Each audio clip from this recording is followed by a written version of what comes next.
It is my pleasure to introduce our panelists. First, we have Dr. Pamela Stark-Reed, who is the Deputy Administrator for Nutrition, Food Safety, and Product Quality / New Uses at the Agricultural Research Service, ARS, with the USDA. That's quite the title. Dr. Stark-Reed also serves as the Ethics Officer and Scientific Integrity Officer for ARS. She is also the Co-Executive Secretary for the Intra-Agency Committee for Human Nutrition Research. And prior to ARS, she served at the National Institutes of Health. So welcome, Dr. Stark-Reed. Thank you for being here. Next, we have John Garnett. He is the Vice President of Science and Technology at Conagra Brands. You may have heard of them. They're a major North American food company behind iconic brands like Garnett, Duncan Hines, and Reddi-wip. John leads their R&D efforts with a focus on plant-based protein, sustainable packaging, and data analytics. He has over 20 years of R&D experience. Welcome, John. We also have Eimear Robertson, who is the Chief Technical Officer for Kerry North America. Kerry is a global leader in taste and nutrition. They currently reach over 1 billion consumers around the world with their food, beverage, and pharma solutions. And Eimear's been there for 19 years, and now as CTO, she leads their R&D, applications, regulatory, and scientific affairs teams in North America. Welcome, Eimear. Glad to have you. We also have Belgin Kose, who is Cargill Food Solutions Meat and Dairy Alternatives Managing Director. Belgin's had a 26-year career that spans senior roles in strategy, mergers and acquisitions, finance, commercial leadership, and general management. She's been working in both the B2B and the B2C space in Europe, the US, and in Asia Pacific. Welcome, Belgin. Thank you for being here. And then last but certainly not least, we have Vlad Onescu, who leads Accenture's All Proteins Labs practice. Vlad is responsible for building Accenture's offerings in the digital lab space and helping clients deploy generative AI, digital twin, and other in silico capabilities to accelerate R&D and drive product innovation. So welcome, Vlad. With that, we can get started with our panel. John, I'd love to direct this first question to you from your perspective at Conagra. What categories do you think are next to be unlocked? Where are you seeing the most growth right now? And I guess adding to that, what can accelerate the growth that you're seeing? And also what might interrupt it that we should be looking for? Are there market or technical barriers that we need to be thinking about? Got it. That's like 5 questions just to be real clear. Good luck. Okay. So I think as we look at growth in this space and what I've heard yesterday in discussions and this morning is I think we all can probably agree that growth, especially near-term growth, comes from more consumers in the space. So making our products interesting and compelling to more people than are currently buying all plant-based and alternate meats. We did hear, if you guys were in this room earlier in the morning, we heard from Ethan Brown, who helped us understand that like long-term, these products are almost certainly going to become more broadly accepted as the people that don't like them kind of age out and depart this earth. But that's going to take way too long for my company, and I think probably for most of your companies. So near term, we have to drive taste and value because those are the things that most consumers, I would contend, all consumers make purchase decisions on. So we have to make the products delicious. We have to make them roughly equivalent in value to their animal protein counterparts. So wherever we can do that, that's where we can drive growth near term. As we look at what, from a Conagra perspective, which is a Garnett perspective, has been successful in the past couple of years, we've seen plant-based chicken, specifically plant-based frozen value-added chicken, have a significant amount of growth and pretty steady growth that we see continuing in the future. And what we would describe that growth for us to be because of is we've launched a product called Garnett Ultimate Chicken, where we did a lot of work to make that product more meat-like. So the meat experience, the texture of it, the juiciness of it, the taste of it is more like actual chicken, which we believe makes it more interesting to a broader group of consumers. So I think as we can look at how to drive that meat experience more towards the animal protein analog, that's how we can see significant growth near term in this space. So to the last bit of your question, the hurdles, I think we all know the hurdles. The hurdles are those two. So primarily near-term hurdles are value and taste, which we just talked about. The other one that I'd flag is that we hear, and in this sort of forum, we talk a lot about emerging technology that's really, really exciting, that is going to be game-changing in years to come. I would contend that it's also really confusing for mass market consumers to understand what that technology is. So I think we got to drive the taste, we got to drive the value, and then we have to really work on how we communicate the new tech that's going to change this space so that everybody in the US or globally can understand it, not just the people who live and breathe this stuff every day. Thanks. Thanks, John. That's such a great point around consumers. And Eimear, that kind of is a great lead into my next question. I was reading that Kerry has over 1 billion consumers, and curious as to how you incorporate the voice of the consumer into your alt protein work. What do they want in alt proteins right now? What are they thinking about alt proteins? And has that changed at all over the last few years? Yeah, thank you. Look, I suppose just a comment on consumer research, because I think there's a lot of data out there and there's a lot of insights, and sometimes it could be, to your point, John, about the education of consumers, I think it can be really overwhelming for a consumer to try and figure out, what does this mean for me? Why is it valuable? What benefit is it going to bring me? So we spent a lot of time trying to figure out, okay, how can consumer insights really drive the innovation, the co-creation agenda that we have at Kerry? And when we look at that, it's, what insights can we bring and dive for in a proprietary way so that we can partner it with the insights that we get from, our inside partners, et cetera. So that more kind of third party type data. So in general, I suppose over the last 12 to 24 months, we've done quite a lot of updated research in the area of plant-based foods, alternative proteins, and actually most recently food waste, and maybe a topic for another day, but a very, very interesting area. I think in general, consumers' expectations haven't changed that much, but I think the pace and their acceleration of them is very much there. So it's no surprise. This is probably the most obvious comment that's going to be made this afternoon, but the sensory experience is non-negotiable. And I think you touched on it, John. But it's not just flavor and the flavor of a product. And so if we think about, use the example of Ultimate Chicken, I was thinking, about the example of a burger. So it's not just, the flavor of it. It's the cooking experience.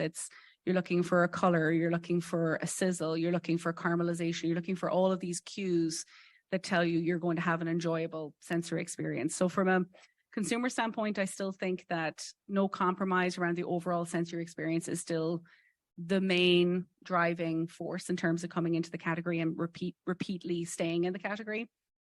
What I think we have seen change in the last 2 to 3 years is how much sustainability is now coming into that decision making. So yeah, we want that sensory experience, but we're also looking to products that we can see are making positive impacts to sustainability. There are more nutritious benefits I think most consumers are now looking for a nutritional benefit from plant-based and alternative proteins as well. So I suppose really consumers we're seeing want it all, and they want it at the right value. And I suppose the challenge is, how do we make sure that technology is developing at a pace that can really satisfy those needs? A lot of tall orders to fill in a few products. Yeah.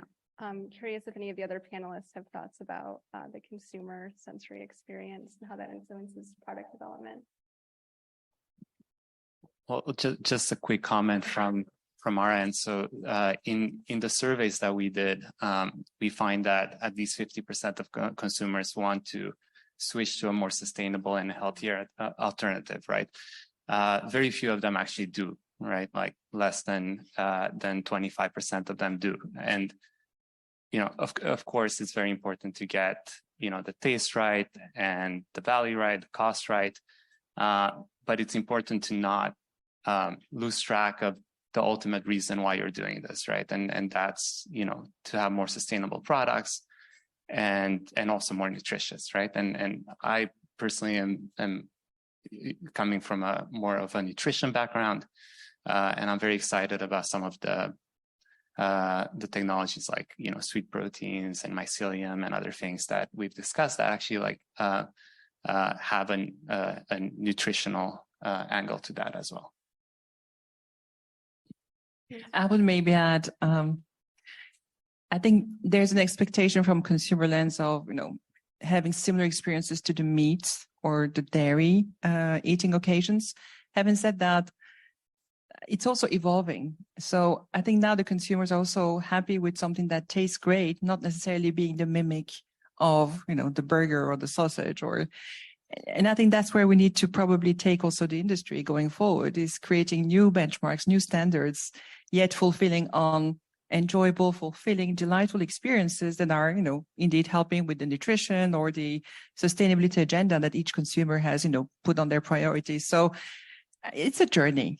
We probably have come from an angle that was very much, it's sustainability, let's make something that is sustainable and it tastes like medicine. And and I think now we have to flip and still, keep the prime driver of consumption, which is really delight. And then build on that and, add the other layers of benefits for the consumer and the planet.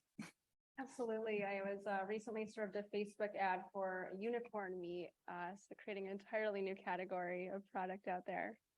Belgin, I'd love to dig into some of the things you just said, particularly around, are there any like big ingredient white spaces that you see being filled right now or that will be filled soon? What do you think are some of these new technologies coming to market in the next few years that might have an outsized impact in filling consumer needs? Well, I think you're asking me the $1 billion question to which I have no answer. So let me manage expectation here. What I might share is it's going to be a long journey and technology clearly is going to be a major facilitator. And I think looking at a company like Cargill, which I'm sure most of you see as a traditional player in the traditional agriculture, actually we have a mission. Our mission for the last nearly 160 years has been to nourish the world in a safe, sustainable and responsible way. And when you think, 10 billion people by 2050, we believe the conversation is going to be a yes and. So we will need both animal proteins that are sustainable and alternatives. And therefore, how do we create these alternatives in a sustainable and responsible way with all the, other sensory priorities we have called out? And I think that's the journey that we have to kick off now. And therefore, I don't think there will be a single bullet for a single company to really unlock the category, whether it's meat or dairy alternatives. It'll take first collaboration. And at the same time, it'll take lots of innovation. And when we talk innovation, it doesn't mean always novel ingredients, because Pam, I'm sure you'll elaborate on that, but it's a long journey, every novel ingredient approval. And we're lucky in the US, you can be okay in 2 years, but look at Europe, right? 5 years, look at other parts of the world. So creating that momentum consistently, especially for global companies in different geographies, is really painful. And therefore, I think we need to take a step back, and that's maybe the Cargill perspective, to say, hey, what is the toolkit that we are creating here for food innovation? And it starts with formulation, application innovation. We can do more with what already exists.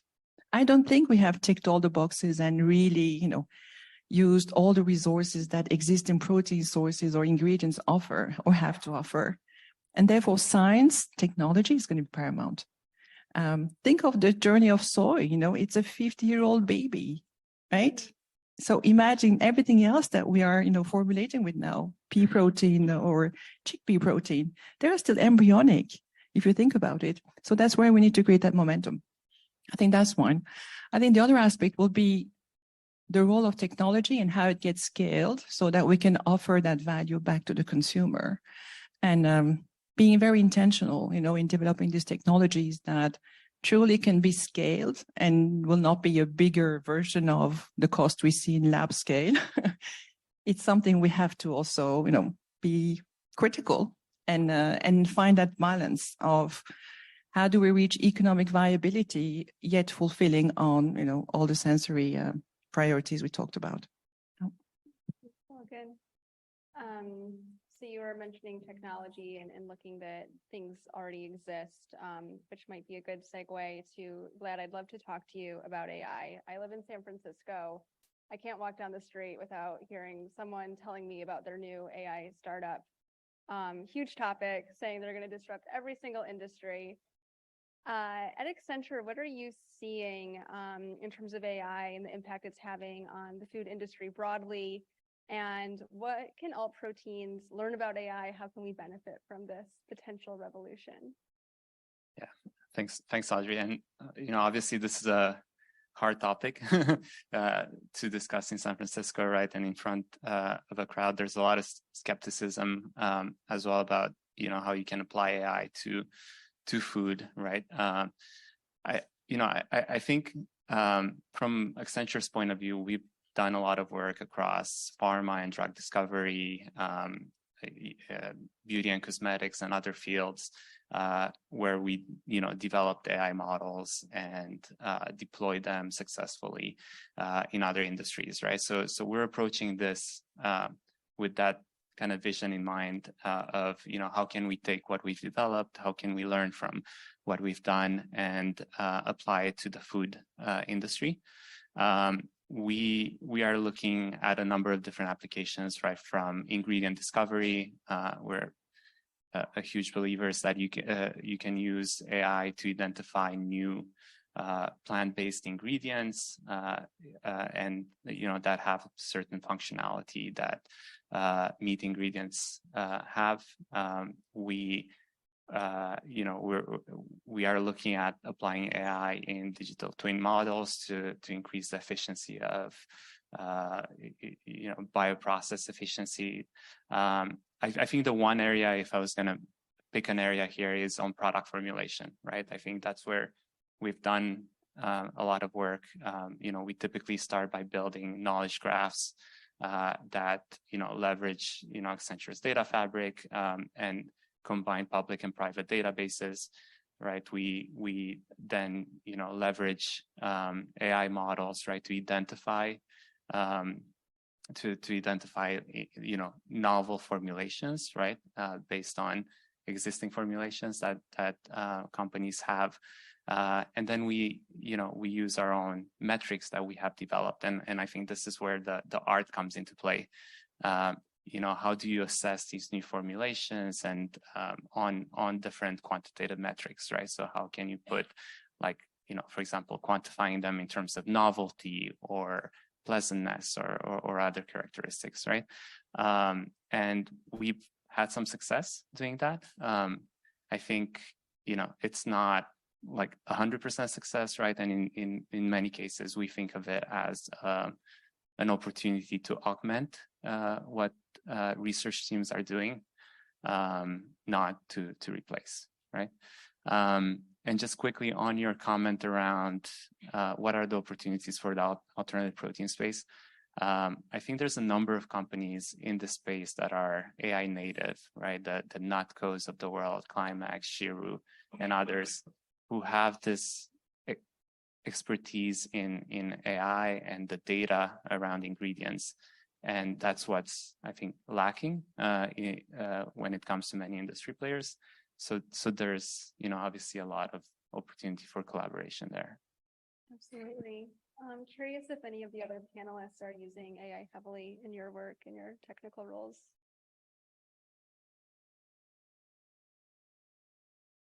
So I'm not going to answer your question directly, but I do think there's formulation. I think is a really interesting spot where AI and just data in general can make a product developer or food scientist more effective and faster to get to the goal, which I think is tremendous and is a great use case.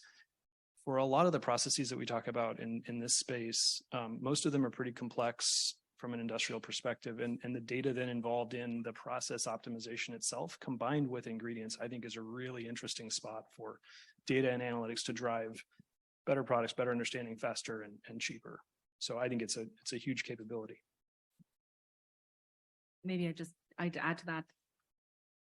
I think we're a global organization. We manufacture in all three regions in the world, and one of the largest challenges for us is how can we transfer technology and really ensure that when we transfer technology, that we're looking at how we make it more efficient, or that we're not transferring the same technology that originated 20 years ago in the US, and suddenly we're trying to scale it up in a new site in China. So to your point, John, about the combination, I suppose, of the intersection between processing knowledge and then maybe traditional engineering knowledge and commercialization and formulation. I think for us, that's a really interesting space. And I think as consumers are demanding products be available on a global basis, I think that there's definitely an opportunity in that space, and to kind of push along the process technology side of things. So that's something we're spending a lot of time on. Thank you for that perspective. And Dr. Stark-Reed, switching gears a little bit here. We heard from Deputy Undersecretary Begg this morning. She spoke about the ARS, how there's $20 million committed to alt protein research, which is very exciting. Can you share a little bit more about what the agency is doing in this area, future plans for research, and how do you think this research is making products better? All right. So we're the Agricultural Research Service, which is basically the in-house, the intramural research service portion of the USDA. And so what we do is we're pretty much mostly pre-competitive research. So all the work that we do is almost always available publicly to everyone. To begin with, what we're starting to do and building on the AI is we're using a lot of AI to look across all of our crops, to look at the germplasms that we have, to be able to determine which ones, whether we do it by breeding, whether we do it by CRISPR, whether we do it by GMOs, however we're going to do it, to make newer products, newer germplasms that will have enhanced and increased availability of proteins in those plant-based products, at the same time of using AI to also make sure that those same plants are also environmentally tolerant. So they're tolerant of the heat stresses, they're tolerant of droughts, they're tolerant of things, as well as being more protected from pests and invasive things. So you have to use all of those different factors in order to build new products and new plants, because if you only look at one portion of it and you don't look at the others, you're not going to have a successful product that's out there. We're also taking that to then use AI to look at the whole processing portion of that, as well as the outcomes on humans, on non-human health. Because again, if you don't produce a product that's going to be beneficial for humans, then you've wasted a lot of your time and effort on doing it. The other thing is, remember that we also represent the growers and the producers, this is their living. We have to have products that are going to be able to be produced at a good cost for the producers, and also for those that are purchasing them. But the last thing I'll say on that is that we also have 15 feeding programs in the USDA. So you've heard of SNAP, we have WIC, we have school lunch programs, we have children's nutrition programs, we have older persons. We also want to make all of those products available so that they can be incorporated into all of those feeding programs. And we need to do it in a way that the program's recipients do not feel that they're getting a lesser product. They're not getting something that is not going to be well desired by everybody in the community. So in terms of making it something that's really equitable, then something that's really desired by every part of our communities. Thank you. And I'm just curious, what drives the research priorities of the ARS?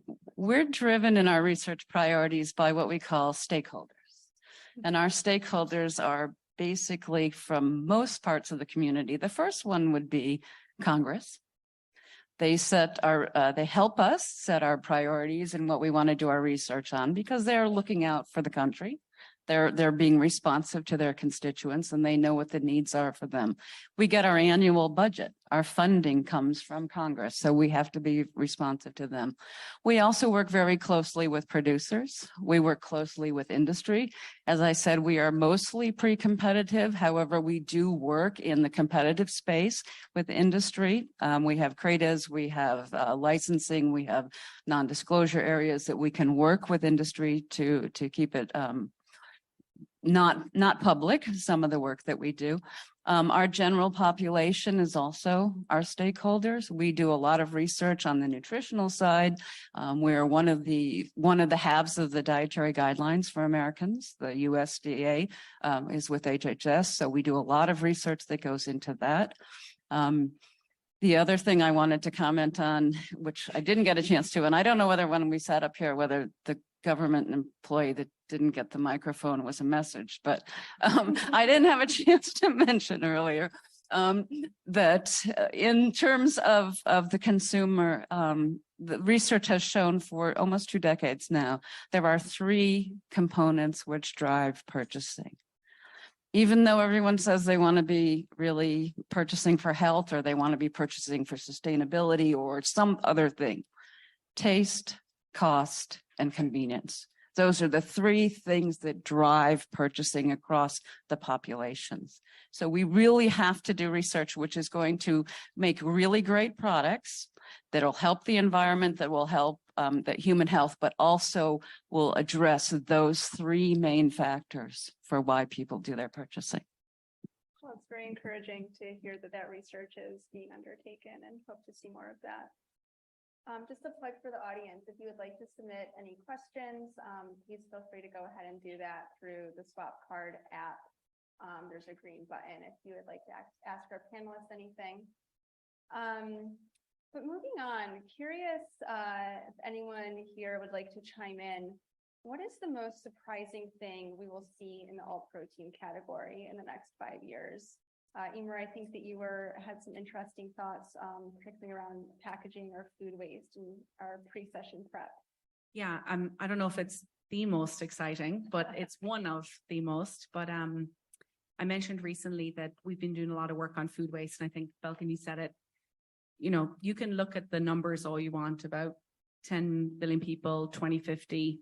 It's not that far away. And I think when you start to transition into looking at the level of resource that we need to feed that quantum of people and how misaligned we are to that need today, and then you start to look at food waste, it is truly shocking how much food we throw away and how much food that could genuinely be having a very positive societal and nutritional impact. And so in the area of food waste, you know, bakery and meat, I think, are the 2 big problem categories, both from a standpoint of the value of that and also the quantity.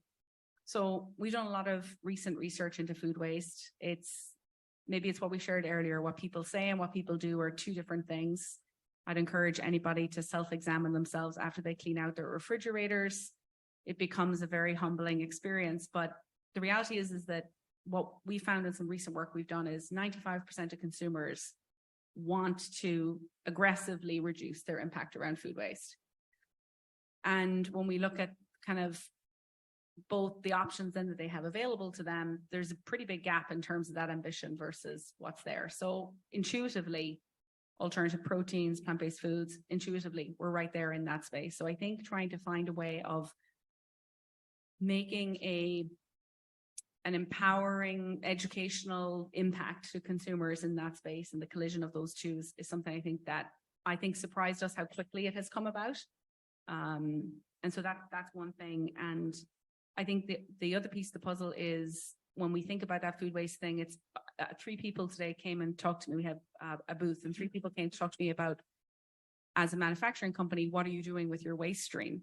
I was not necessarily thinking that I would get asked that question today, but you know, we work a lot with the upcycled foods, and I think that that's an area where people are really open to the fact that there is a lot of waste today, and you know what can be done with that. So I think the area of alternative proteins and plant-based foods, I think, can really be a leader in terms of that area of our industry. So that's something I think that surprised us, how quickly it has emerged and how quickly it's available as an opportunity. Absolutely. Don, it looks like you might have some surprising ideas. Well, just the topic of food waste, and especially industrial food waste, I think is one that there's a lot of, it's maybe a nearer term actionable issue versus household food waste. Mm-hmm. So I think household's probably the toughest, and institutional than industrial is the most straightforward. But I think the technologies, especially fermentation tech and other things like that are kind of in this orbit here, provide really interesting tools to make better use of industrial waste streams than traditionally have been. So going to animal feed or to compost or worse. So I think it's a really exciting application of the tech that's not necessarily into alt protein, but nevertheless, same technology and for a great good.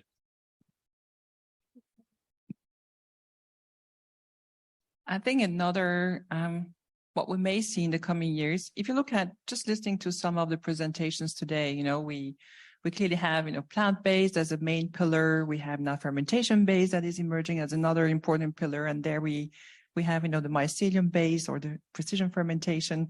So we start to see, some foundational pillars emerge in the space. And I'm pretty sure in 5 years, less than 5 years from now, the toolbox I referred to is just going to give us exponential possibilities of combination, right? So far, we've been toying very much with plant-based, but imagine tomorrow, right? Plant-based and mycoprotein or precision fermentation with plant-based. So all these possibilities will become real, and all with the purpose to enhance the overall experience for the consumer, right? I think another trend that we may see emerge, and we already see it, is hybrids, right? Hybrid is going to be probably big time going forward because, again, what are we addressing or trying to address, and who is the end consumer? Whether we like it or not, I'm one of them. I'm a convinced flexitarian, right? 70-80% of the category is serving a flexitarian base. So we like our meat, just as we also want to reduce meat consumption occasions in our diet. So how do we enable that? Do I have to eat 100% mimic once a week, or can I have, five times a week, 20% less meat in my food? My purpose is the same, right? And I will equally meet that goal. So therefore, we talked formulation, new product formats, new solutions, and therefore more functionality into ingredients is really going to be critical, and enlarging the toolbox. And we always talk proteins. It's not only proteins, right? Let's not forget about fats. We talk about that mouthfeel and sensory experience, and it's a major contributor to that overall, sensory. So fat is going to be important. And the other nutritional part, which really become critical, especially on the dairy alternative. So far it was a lot of, carbohydrates, very little nutrition. And I think the formulation will also shift more and more so to the quality of, these alternatives that we'll have to consume, hopefully soon. If I can just, Belgin, to add on to your first point there, I think that the most exciting thing that may come in the next 5 years in this space technologically is not the invention or discovery of new technologies, but it's the move towards scale of existing tech. And I think that's the spot where we certainly look to partners that some things are really exciting, but when they're at a liter scale of fermentation or at a gram of product scale, they're just not yet big enough for us to make use of and for us to be able to take to market. So as we see those grow, then they're super duper interesting. Thanks for that. We actually just had a question come in from the audience. Where do you see the biggest opportunities for technology step changes and alternative proteins? What do you say that has to do with the scaling up process? I think so. I think, I think there's a spectrum, right, of technology and tremendous work happening here on the early stage, and discovering new cultivated meat is a great example of that. But helping those technologies move towards mass scale, so adoption at least, maybe not full national scale or full international scale, but adoption at scale and production at scale beyond pilot I think is really significant. Well, I would also like to just add, I think that just the education or the information that gets out to the consumers is something that's going to be improved significantly. We know with other technologies that we've had in the past, especially in nutrition, that we did not get ahead of that technology, and there was a very negative consequence on the consumer's reaction to that. So I think we're going to see a lot better information getting out about that. The other area that has not been touched on, but I think it's very related to the production and the processing, is in the area of energy. And it's something that we need to pay a lot of attention to and be able to make improvements on as we move forward with the alternate proteins.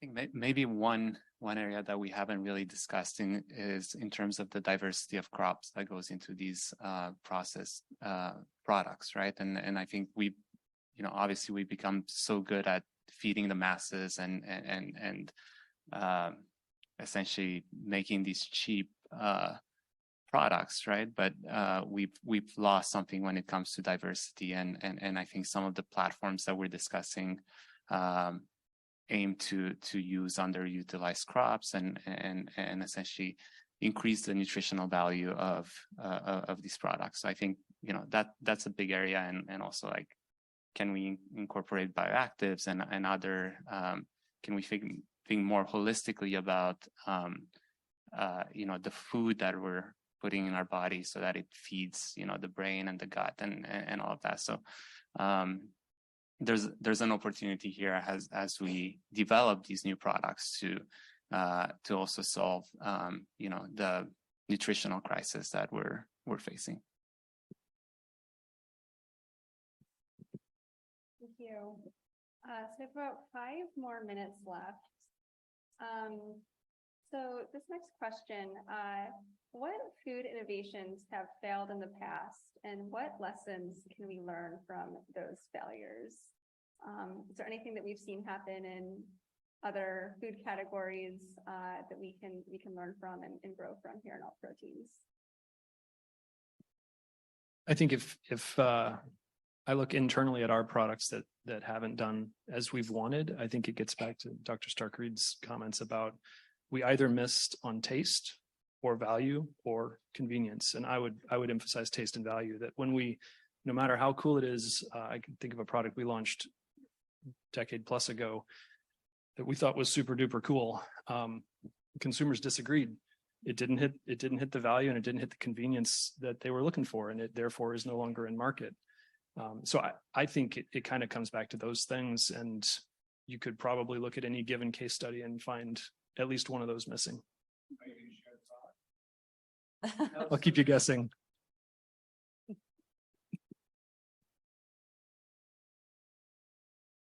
Well, I guess I have more history than a lot of people here, but so when we were focusing on the dietary guidelines about 20 years ago, there was a whole in short messages about decreasing fat.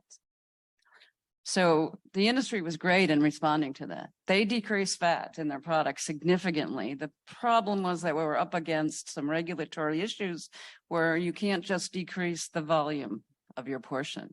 So they had to add back something to those portions to make sure that they were the same portion size and volume, and they weren't going to add back fiber because that's just not as flavorful and it's not as interesting to to consumers. So what they did was they put in sugars, so they could get it back up to the right proportions. And they did everything they could they're reducing the fat. They got the message, everything went out. But then we had the same situation where, no, we weren't getting increased fat. We were getting increased sugars, which then turned to fat in the body, as well as people thinking, oh, well, it's really low in calories now. I can eat twice the portions that I was eating before. So that was one of the areas in terms of the nutritional areas that we just didn't see that our quick messaging on dietary guidelines wasn't going to lead to a significant issue there in terms of nutrition. Thank you for that cautionary tale.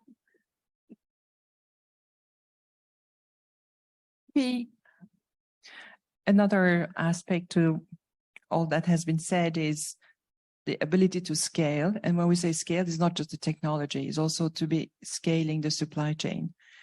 You know, we heard so many times, you know, I can quote a Target executive, who said, we have been having startups that had the right product, right taste, right value.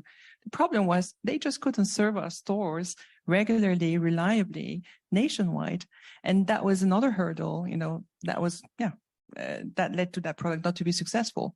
So I think it's important that we look at this journey as a holistic value chain mission, and it starts from, the farm to fork, and innovation, of course, plays a big role in every little step, but the supply chain and the scalability of that is also very important.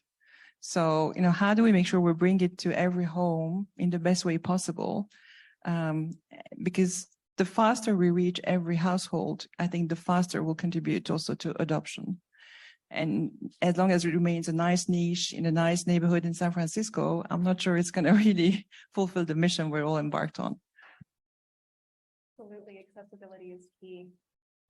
Well, with that, we're just about at time. So if we could extend a warm round of applause to our panelists today.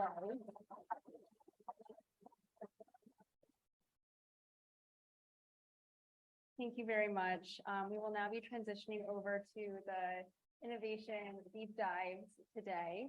And it is my pleasure to welcome Chris Bryson, who is the founder and CEO of New School Foods. New School is making whole muscle seafood from plants. And Chris, I think you can come over here. I can move out of the way. I know.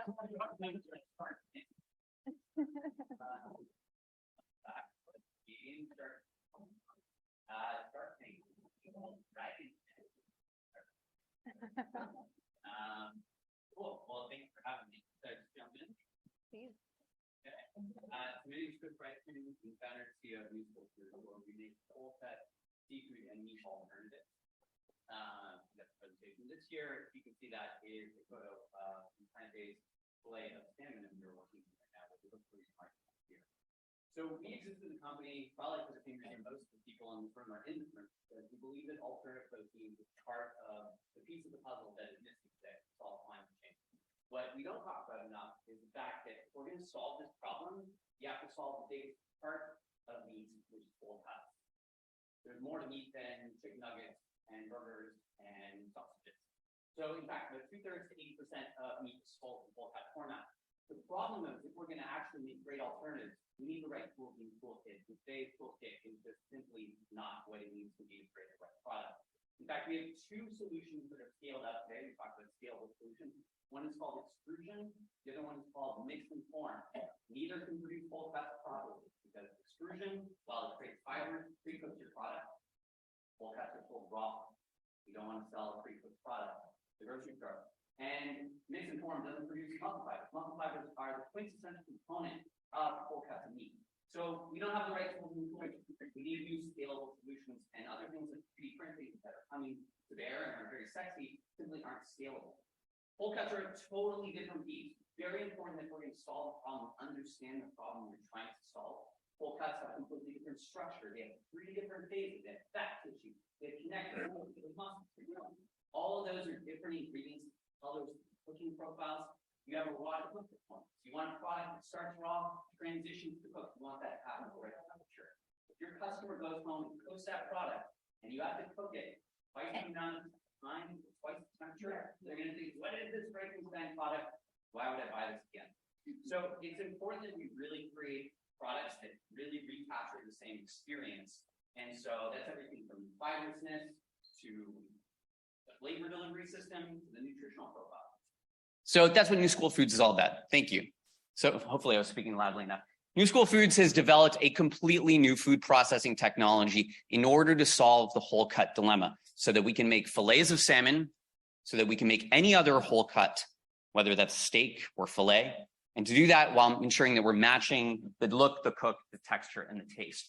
We have developed a proprietary new technology that uses cold-based process, which I'll explain in a second, in order to recreate whole cuts authentically.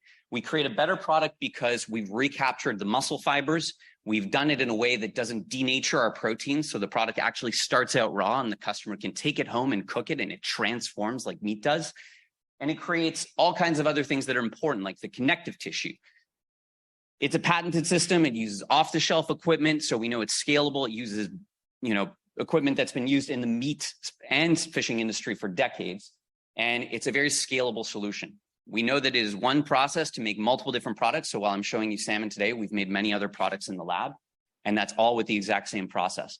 The way that we create muscle fibers uses a technology called directional freezing.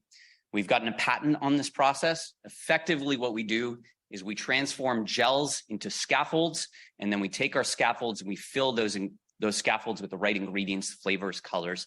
I can't explain this possibly in 2 minutes, but if you'd like to learn more, I'd be happy to talk to you about this. But it creates this, and that's really what matters at the end of the day. The customer doesn't care about the tech. They care about, does it satiate me? Does it give me the experience I'm expecting?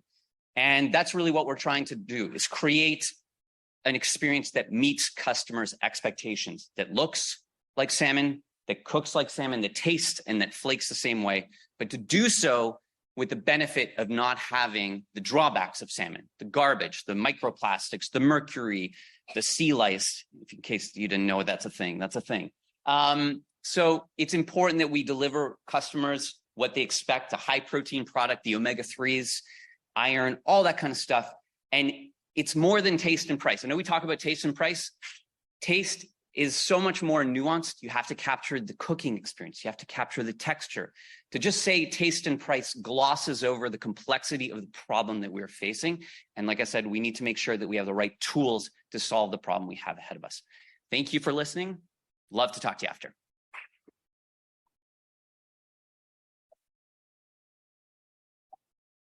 Right, you guys have pulled up the panels. Next up, we have Laura Katz, who is the founder and CEO of Helena. They're focused on advancing nutrition by bringing fermentation-made bioactive human proteins to food. Got this? Yep, This is the green great. button at the top will advance you forward. Perfect. Hi, everyone. I am Laura Katz, the founder and CEO of Helena. So all of us are here today because we care, or hopefully we care, about the future of food and that it's more equitable, it's sustainable, and hopefully more nutritious. And that's really what we care about at Helena. What we're building is the future of food, focusing on nutrition as an outcome. We hear a lot of people talking today about taste and flavor and texture, and that's what the panel was talking about. And we're really, really focused on building the inputs of our food for better nutritional outcomes. What inspired me to start Helena was a black market on the internet where people go to buy or seek more nutritious ingredients and foods from breast milk. We see bodybuilders and cancer patients and parents going to the internet to find breast milk because of its nutrition. And what makes breast milk, this thing that we're all probably really familiar with, more nutritious, or really nutritious, that all of these people are looking for that? And it really comes down to, I mean, a lot of things, but what we find very interesting is the proteins in breast milk.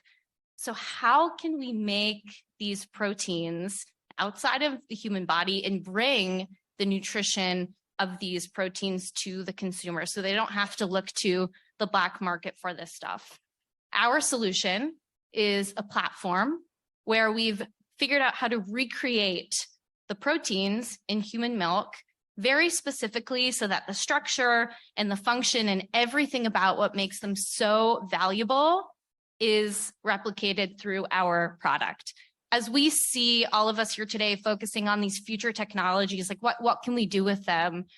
Precision fermentation is such a great use case for what we're doing because we can modify organisms and teach them how to make these things exactly like what's natively found in the human body. So what we've done is create a platform to recreate the sugars found on the proteins in breast milk so that they have that same structure.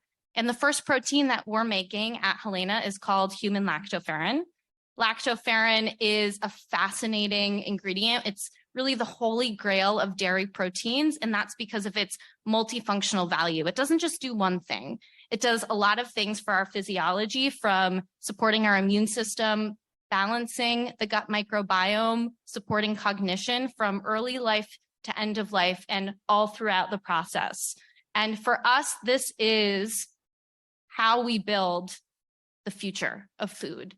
It's thinking about how what we eat impacts us throughout the life and optimizing our ingredients so that we can be supporting our development and improving our not just lifespan, but our health span. We believe lactoferrin, it's really just the start to improving health span with food. And what's interesting about this is the dairy industry is currently purifying out 0.1% of cow's milk, that's lactoferrin, wasting a lot of dairy in the process, yielding an ingredient that's $1,000 to $2,000 a kilogram, and supply constrained. With what we're building at Helena, we're improving access, making something better for our bodies. It's human, and of course, not using animal milk. dairy in the process. What we've done to ensure that our lactoferrin and our platform is doing what we say it does is by building a framework to ensure we're evaluating the safety and the functionality and the structure and all the things that come with making bioactive proteins, so that when we do bring this to market, we have complete assurance and confidence that what we're doing is having the impact that we want it to have and is incredibly safe. So we've built a framework that outlines every single type of test and study to ensure that as we're building this future of bioactives, of using fermentation to make better for you ingredients, that we can test against that. So we've scaled the production of this stuff. We're operating at 50,000 liters. We're currently running a clinical study so that we can be using lactoferrin for its value and its benefit in foods in the future and have all of this data to support us. So my call to action to everybody here is, as we're interested in building better for you ingredients, come and talk to us, because we're working on a framework that we hope the industry can use to ensure we're evaluating safety of these new and novel ingredients in a way that we can all feel confident eating them. So thank you, guys. Thank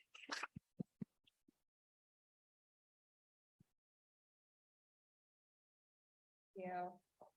Next, we have Mike Leonard, who is the CEO of Motif Foodworks. They're developing a range of taste and texture solutions and ingredients. Thanks for joining us, Mike. All right, thank you. Good afternoon, everybody. I'm Mike Leonard. I'm the CEO of Motif Foodworks in Boston, Massachusetts. It's great to be back in San Francisco today. And our mission at Motif is to make plant-based foods more delicious. And why is that important? Hopefully you have a feel for that from the panel today and from the folks that were in this room earlier this afternoon. But quite simply, taste and texture, when we talk about deliciousness, those are two really important components. These are the key to repeat purchase for consumers. Repeat purchase is the key to scale, and scale in this industry is the key to delivering on all the promises and all of the hopes and dreams that we have. We all signed up for when adopting a plant-based lifestyle: sustainability, nutrition, animal welfare, you name it. Without repeat purchase, none of that's possible. Without taste and texture improvements in these products, we're not going to get there. So this chart sums up a lot of what's been discussed in this room today, where we're still a very, very nascent set of categories in plant-based. And we're talking meat, dairy analogs mainly. You can see the dairy analog area has done quite well thanks to almond milk and soy milk over the years. Meat, not so much. And obviously, I don't include cheese in the dairy category when I talk about this. Big challenges to overcome there. So we're still dealing with the same set of consumers that are buying these products over and over again. We're not recruiting anyone from the mainstream into this cohort. And the main reason for that is taste and texture.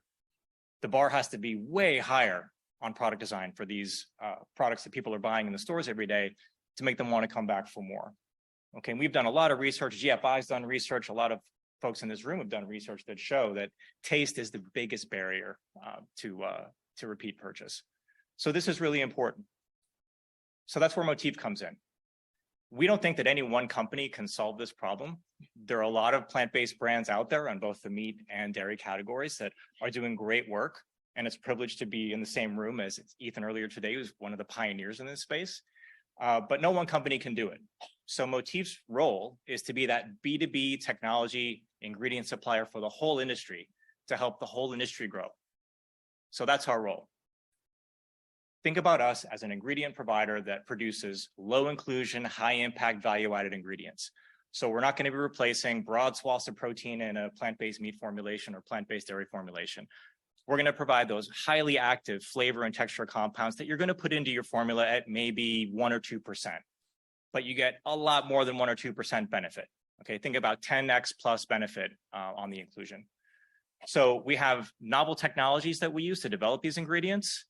We leverage precision fermentation in addition to a variety of other technologies. We're not just focused on precision fermentation, but when that tool is fit for purpose to meet the consumer need, we certainly use it.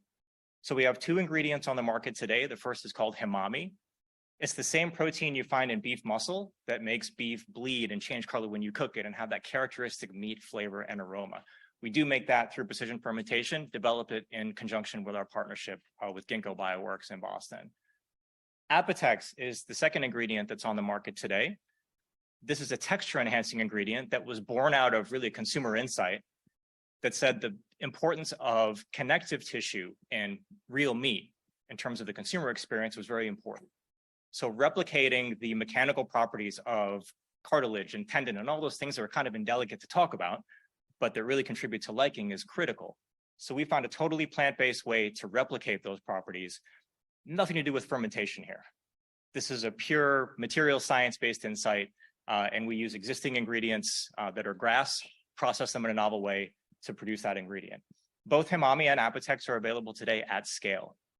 And again, these are the first two parts of a broader portfolio that's focused on that B2B whole industry supplier, so we can do a better job in recruiting consumers from the right side of that curve to the left-hand side of the curve, or move the curve farther to the right, I should say.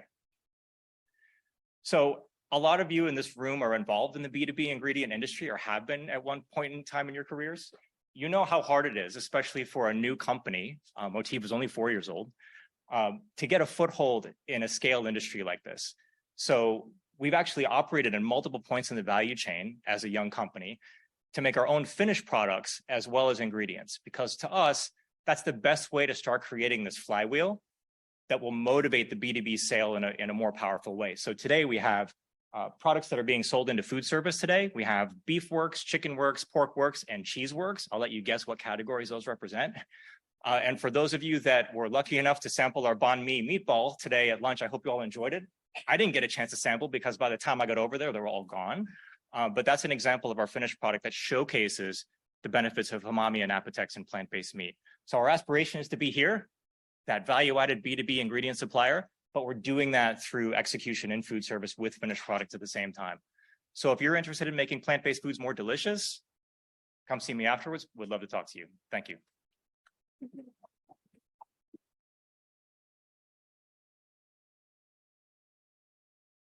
Oliver Zahn will be presenting next. He is the founder and CEO of Climax Foods. They're leveraging AI and machine learning to make delicious cheese. It's the green button at the top.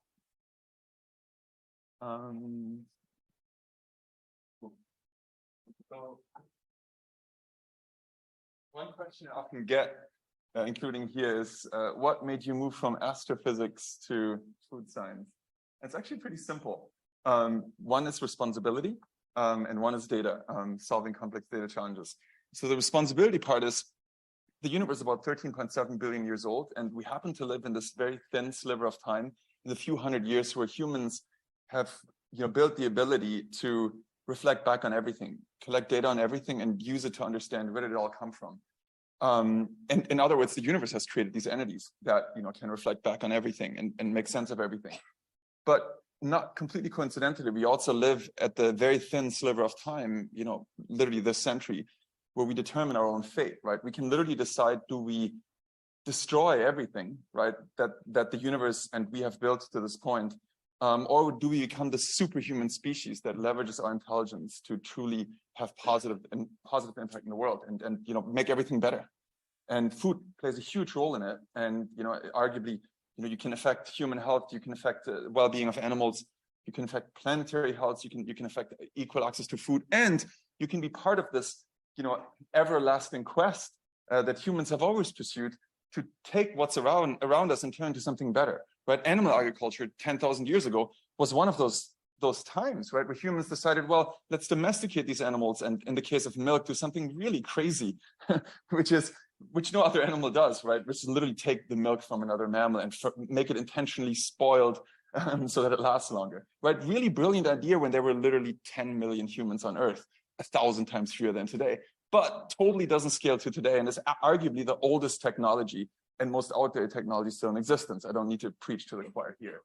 So second point, data, right? Why is this so interesting from a data science perspective, just like the universe was when I got into astrophysics 20 years ago? Because nobody to this day had, or 3 years ago when we started, had really explored what can you do from plants, right? There were sort of two types of approaches, and I cheer for all of them. One is the trial and error. Can we use human intuition to take plants and turn them into something better? And the second was sort of the chemical identity, right? Which is precision fermentation, cultured meat. The only way to recreate the animal product perfectly is to chemically something chemically identical. But the third approach is, can we find something in the plant kingdom by optimally leveraging ingredients that can be sourced at scale and optimally processing them, meaning leveraging this competitive advantage we have over animals, right? Animals have not evolved to make food for animals. We've all evolved to not become food for other animals, which is why 90% of the calories we eat just go into keeping us alive. So with plants, you have this 10x competitive advantage. How much of it can you preserve by processing them gently and turning them into something? And then can you come up with something that is truly zero compromise? So from the statistical perspective, right, stats is my background, you have what's called a combinatorial explosion. You have just way too many ingredients. Even if you use the 1,000 most widely available plants, and then an infinite number of processes to optimize them, processes like heating, acidifying, enzymatic interactions. There's just way too many things to try. And the only way to do it, except for, experimenting a trillion years in all food science labs on Earth, is to use machine learning, to use a much smaller number of experiments to train models to augment the human innovative ability. And so this is basically what we're doing and at Climax. And so we started the company about 3.5 years ago. We're now a team of 40 plus scientists and a couple of people in our manufacturing plant in Petaluma, because we really wanted to show end to end. Can you make a zero compromise product that tastes exactly like the target? Can it be nutritionally superior in every measurable way? And can you produce it with positive unit economics when you price it at parity with dairy? And because we're obsessed with data science and wanted to build the most versatile models, we started with arguably or let's just say one of the hardest to recreate product categories on Earth, which is aged cheese. Like, it's literally, from a data science perspective, the most frustrating thing you could do, because in addition to there being so many cheeses, you also need to wait for them to age. We found ways to age them faster, which is commercially really exciting. But really the goal is, can we come up with something that is identical and better in every way?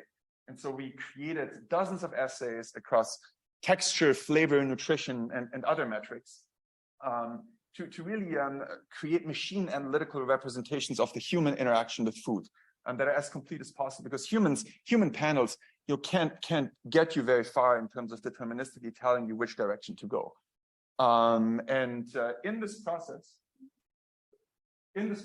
we then came up with these replacements to dairy cheeses, the learnings from which can be scaled to many other food categories. And also found ingredients like a casein replacement that can very easily be sourced at scale, because often when you recreate the entire product, you do also find an ingredient that is sort of ubiquitous among the entire dairy category and universally important. We launched these in a bunch of high-end restaurants. We have a launch event at Dominic Friends tomorrow night. And we've launched in a dozen or so other restaurants across the nation. But really, this was just the proof of principle. Can we own this end to end and make a zero compromise product that convinces everybody, including, we've had French cheesemakers tell us, this is mind blowing, this is the future, or this is among the 10% of best dairy cheeses I've ever had. And that's where the satisfaction in the job is, where when you sort of convince these most sophisticated taste testers. Yeah, and I think that is it. These are some of our cheeses. You can taste our blue cheese here. If anybody wants a tour through our labs in Berkeley across the bay at some point, you can taste all of these and other products. And you can also hopefully find them in retail sometimes next year. And if you're looking for a job or you're looking for an investment opportunity, reach out.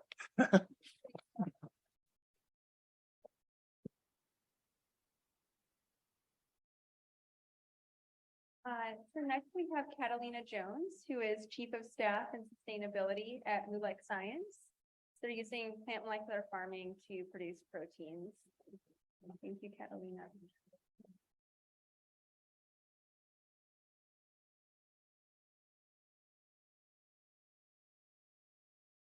There. Hi, everyone. Okay, small disclaimer, public company already there. Okay, so I would like to state context kind of introduction, which is the saying of we could all agree that we are currently facing an animal production crisis, right? So in terms of the main concerns about, aside from global food security, we can point out maybe 4 main concerns regarding the industry. And this has to do with environmental pressure on one side, mainly coming from both consumers and government from solving climate change, pests and diseases, everything that has to do with feed to food conversion and efficiency, if you consider the amount of resources that it's been used mainly to produce meat. And finally, everything that has to do with animal welfare, animal cruelty, specifically if you consider young consumers. So the emerge of new technologies applied for food is the result of a world demanding new sustainable technologies. And this is kind of where we jump in, and I guess where everyone jumps in, trying to reach or find a new sustainable solution. And this is where we state and where we say we are trying to plant the future of food. So Moolec Science is a science-based ingredient company, food ingredient company, focusing mainly on the use of molecular farming technology. Molecular farming is not a new technology. It's been here for many, many decades. It's new for the food industry, but it has been used mainly in the pharmaceutical industry. So our mission is to create unique food ingredients by engineering plants with animal proteins. I'm also, as I said before, very proud to say that we are the first molecular farming food company trading in public markets since January this year. So we are kind of trying to push forward this technology in the food industry. So as I stated before, what we do is we create or we express animal proteins in plants. And how is it that we do it? It's very simple, and you can see it here in a nutshell. It's, of course, very simplified. I'm not a scientist, but I would like to share how is it that we do and we carry out our technology. So at the upside of the chart, you'll be able to see the traditional agricultural value chain, in which we can all agree also that there's a feed to food inefficiency. So what we do in Moolec is we take the animal out of the equation and we try to push forward a new kind of value chain where we produce and we develop animal proteins inside the plants.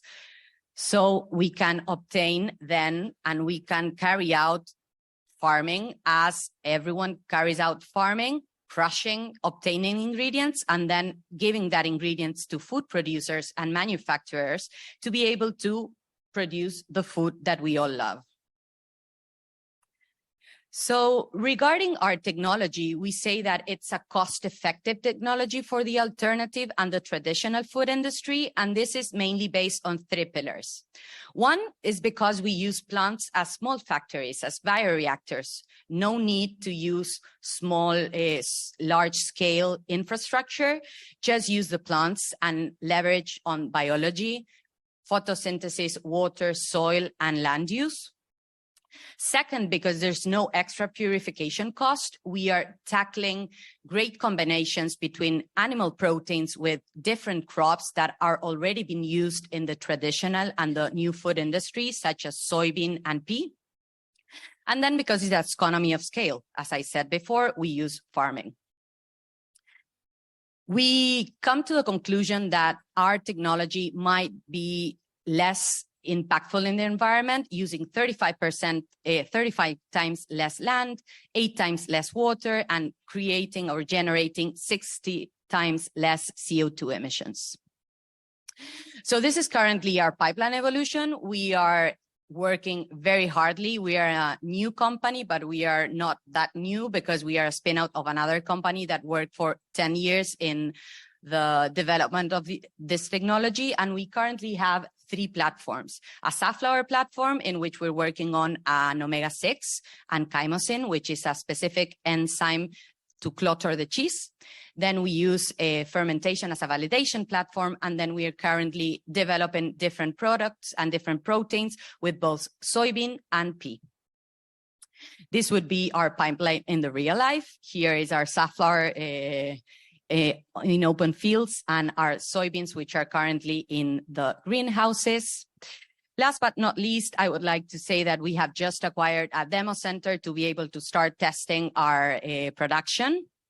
And finally, the star, which I thought that I was not going to make it, but I would like to introduce you to our Piggy Soy platform. Piggy Soy is one of the lines of the soybeans which we have that is actually expressing 26.6% of the total soy soluble protein inside the plant. So as you can see here, it's a pink soy. It's tackling color, taste, and of course, nutrition. I'm out of time. So if you wish to know a little bit more, come meet us. We are in booth 402. So meet you there. Thank you very much.